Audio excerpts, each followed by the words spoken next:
করছিল। তো তারই প্রেক্ষিতে আমরা প্রথমে স্ট্রং প্রোটেস্ট দেই।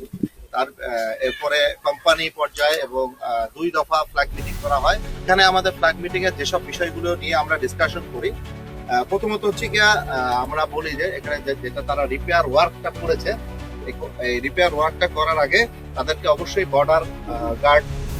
বর্ডার অ্যাক্ট, যে ইন্ডিয়া বাংলাদেশ যে বর্ডার চুক্তি 1975, এটা হচ্ছে গিয়ে বিএসএফ এবং বিজিবির ভিতরের যে মিউচুয়াল কাজ করার যেটাকে ল্যান্ডমার্ক ধরা হয়, যেটাকে বেস করে সেই মোতাবেক তাদেরকে আমাদের ইনফর্ম করার কথা ছিল। তারা সেটা অ্যাকনলেজ করেছে, তারা সেটা বলেছে যে তারা আমাদেরকে একটা চিঠি লিখবে এবং আমাদের অনুমতি নিবে, এবং সে সাথে আমরা যেটা ডিমান্ড করেছি যে আমাদের একটা সার্ভে টিম যাবে, যে ওই পাশের কাজটা আসলে কি হচ্ছে, এটা কি কনস্ট্রাকশন হচ্ছে নাকি আমাদের একটা কনসার্ন হচ্ছে গিয়ে রোডটা কি তারা বাড়াচ্ছে কি। তারা বলেছে যে রোডটা তারা বাড়াচ্ছে না, তো সেইটাই হচ্ছে কিনা সেটার জন্য আমাদের জয়েন্ট সার্ভে টিম এটা ওই পাশে যাবে এবং ওটা যে নিশ্চিত করবে। রাস্তাটা সম্ভবত ব্রিটিশ পিরিয়ডের রাস্তা এবং পিচ ঢালা রাস্তা। তো তারা বলছে যে তারা মাটির পাশ থেকে রাস্তাটাকে স্ট্রেনথেন করবে এবং এই রাস্তাটাকে কনস্ট্রাকশনের কাজ করবে, এবং নেক্সট কনস্ট্রাকশনের কাজ করার আগে তারা আমাদেরকে আবার জানাবে।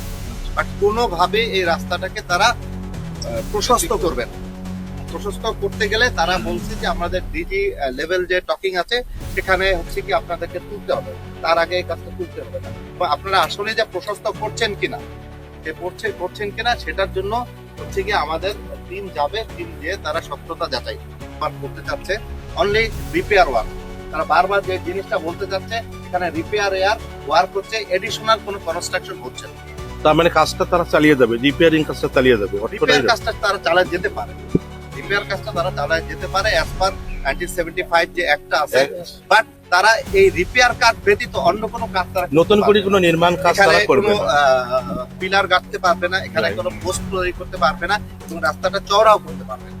এতটুকু জিনিস আমরা একেবারে পয়েন্ট ব্ল্যাঙ্কে তাদেরকে জিজ্ঞাসা করেছি, আপনারা কি এই কাজগুলি করছেন।